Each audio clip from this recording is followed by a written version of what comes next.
Right, మనం super exclusive news చూస్తున్నాం. తెలుగుదేశం పార్టీలో తరం మారుతోంది. పార్టీని సంస్థాగతంగా నిర్మించిన చంద్రబాబు నాయుడు ఇప్పుడు తన వారసుడికి మార్గం సుగమం చేస్తున్నారు.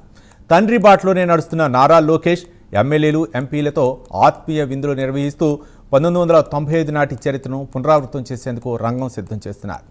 ఎప్పుడు నాయకత్వ మార్పిడి జరిగినా అది వివాదాలకు తావు లేకుండా అత్యంత సాఫీగా జరిగిపోవాలన్నదే ఈ ముందస్తు కసరత్తు వెనుక ఉన్న అసలు వ్యూహం. సరైన సమయంలో అది జరిగి తీరుతుందని పార్టీ వర్గాలు చెబుతున్నా లోకేష్ వేస్తున్న ఈ అడుగులు టీడీపీలో నాయకత్వ మార్పిడికి కౌంట్ డౌన్ మొదలైందనటానికి స్పష్టమైన సంకేతాలు పంపుతున్నాయి.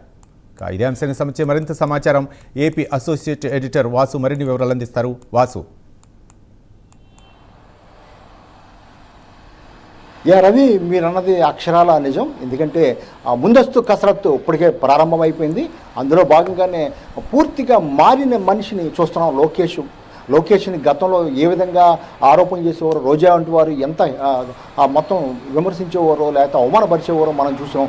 కానీ ఇప్పుడు కూటమి ప్రభుత్వం వచ్చాక మనం చూస్తాం చాలా కీలకమైన నిర్ణయాలు కానీ, చాలా కీలకమైన సంస్థలు కానీ, లేకపోతే రాష్ట్రానికి వస్తున్నటువంటి గూగుల్ వంటి సంస్థలు కానీ ఇవన్నీ కూడా రావటానికి లోకేష్ ముందస్తుగా ఆలోచించినటువంటి చర్యలే.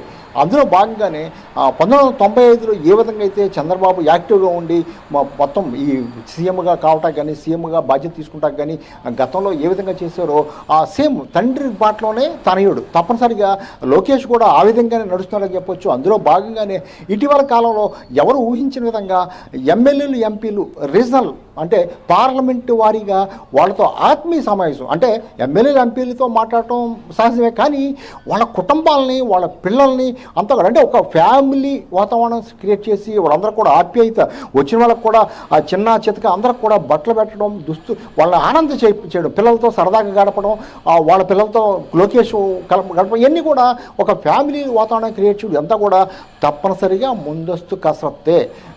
ఎందుకంటే రేపు నాయకత్వం మార్పు వచ్చిన సమయంలో కొంతమంది వ్యతిరేకించవచ్చు, కొంతమంది అనుకూలంగా ఉండొచ్చు, కొంతమంది వేరే విధమైన రాజకీయాలు చేయొచ్చు, కుట్రలు చేయొచ్చు. గతంలో అనేక రాజకీయ పార్టీల్లో జరిగాయి. కానీ ఇదేమి జరగకుండా ఉండడం కోసమే ఇప్పటికీ ఆల్మోస్ట్ 80% అంటే ఎన్టీ రామారావుతో పనిచేసినటువంటి కొంతమంది తప్ప మిగిలిన 80% కూడా యూత్ ఉన్న వాళ్ళందరూ కూడా లోకేష్ నాయకత్వాన్ని ఆమోదిస్తున్నారు. లోకేష్ కూడా ఆ పెద్దవాళ్ళని కలుపుకెళ్ళే ప్రయత్నం చేస్తున్నారు. ఎందుకంటే మనం చూసాం అసెంబ్లీలో మొన్న బుచ్చి చౌదరిని మాట్లాడుతూ బుచ్చి తాత అని ఎంత ఆప్యాయంగా పిలిచాడు. ఆయన కూడా ఎంత ఆనందపడిపోయాడంటే నేను బుచ్చి తాత అని పిలుస్తాను చిన్నప్పటి నుంచి కూడా అని. అంటే ఒక మనసుకి టచ్ చేసే విధంగా, ఆత్మీయతను ఇచ్చేసే విధంగా లోకేష్ అయితే ముందుకెళ్తున్నారు. తప్పనిసరిగా లోకేష్ నాయకత్వంలో టీడీపీని ముందుకు నడిపించాలని చంద్రబాబు వ్యూహాత్మకంగానే అడుగులేస్తున్నారు. ఎంతో పెద్ద పార్టీ 40 సంవత్సరాలు చేరుతున్నటువంటి టీడీపీలో లోకేష్ వంటి నాయకత్వం రావాల్సిన అవసరం కూడా ఉంది, యూత్ అవసరం కూడా ఉందని చెప్పే పరిస్థితి కనిపిస్తుంది.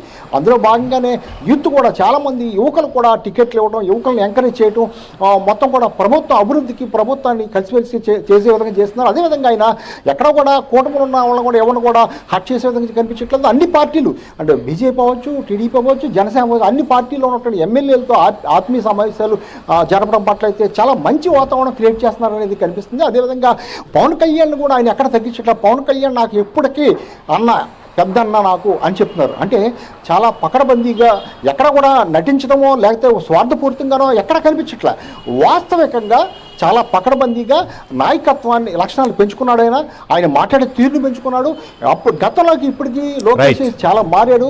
నాయకత్వ లక్షణాలు కూడా చాలా పకడ్బందీగా బ్రహ్మాండంగా ఆయన ముందుకెళ్ళొచ్చు అని చెప్పొచ్చు. Ravi. Right, thank you Vasu.